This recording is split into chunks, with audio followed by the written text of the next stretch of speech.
According to the Pixel Perfect magazine, the average professional photographer shoots around 56,000 JPEG files per month, while only shooting around 43,000 RAW files per month. These days, shooting RAW files professionally seems to be a privilege for many photographers who can afford to pay for extensive editing, which may be a very low percentage of professional photographers. The main issue here isn't the ability to edit, but rather the time it takes. Clients increasingly want their images immediately after the shoot, leaving photographers little to no time for extensive editing of their RAW files. This trend is leading a lot more photographers to shoot in JPEG over RAW. First off, let's talk about RAW files. Imagine RAW files as the pure, unfiltered image of what your camera sensor sees. It's all the data from the sensor, unfiltered and uncompressed, giving you the maximum amount of ability to edit that photo in post-production. However, RAW files are very large and typically need a special program to view and edit the photos. In technical terms, a RAW file stores its information in 16-bit format, offering over 4 trillion color variations, depending on your camera, of course. This vast color depth allows for unparalleled detail in the shadows and the highlights of your image. However, this comes with an increased file size,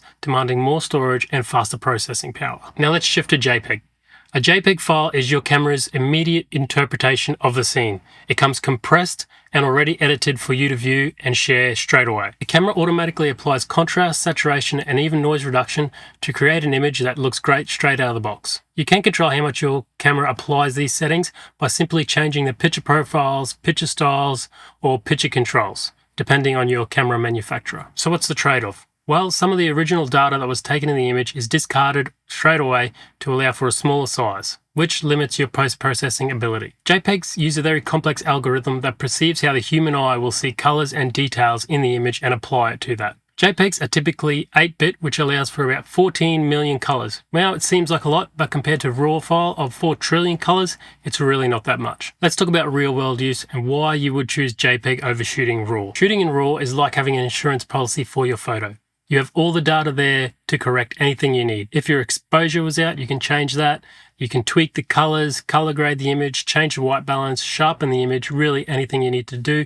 You can do everything in that raw data. But this comes at a cost. It does take up a lot of storage and it does take up a lot of time. So if you don't have time and you don't have storage, maybe RAW files are not for you. JPEGs, however, shine in the essence of simplicity and convenience. Need to share the photos straight away? Maybe you're shooting an event and speed is of the essence. JPEGs are quick, easy, and universally compatible. Plus, modern cameras these days produce great JPEGs straight out of the camera, making them a great viable option for many scenarios. Many professional photographers shooting sports or events will sometimes only shoot in JPEG. Maybe at times they'll shoot in RAW and JPEG together, but at times maybe they'll only shoot in JPEG so they have images to share immediately during play and immediately after play for the social media for the team, or maybe it's for a newspaper outlet or something else. As technology evolves, so do our options. So enter compressed RAW, a format that offers a balance between a high-quality RAW file and the file size of a JPEG. These files retain most of the editing flexibility of a traditional RAW file,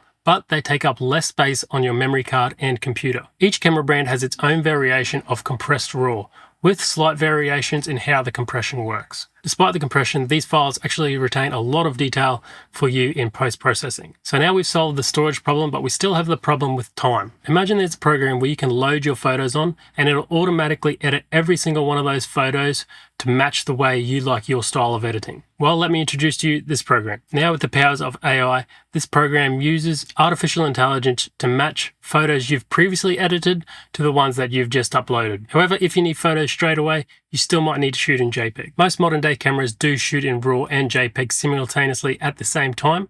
This really gives you the flexibility of having that creative edge for post-processing, while also giving you the edge to share and view those images straight away. So what should you consider as a beginner? Consider how much you're shooting. Is it just something you're going to do once a week, or is it something you're going to do quite often? Because the large RAW files are really going to take up a lot of space. You need to be able to access and edit your photos while also having them backed up in case that hard drive fails. Where will you put these large files? Do you have an external hard drive, or can you fit them on your main hard drive on your computer? What happens if all your storage runs out?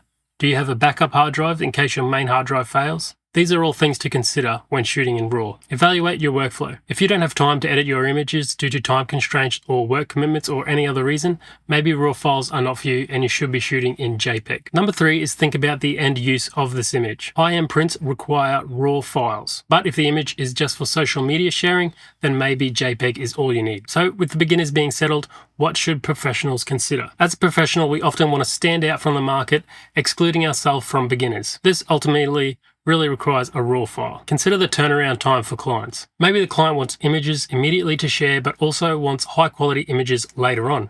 This gives you the flexibility to shoot in RAW and JPEG at the same time. In the end, the choice between RAW and JPEG isn't about right or wrong.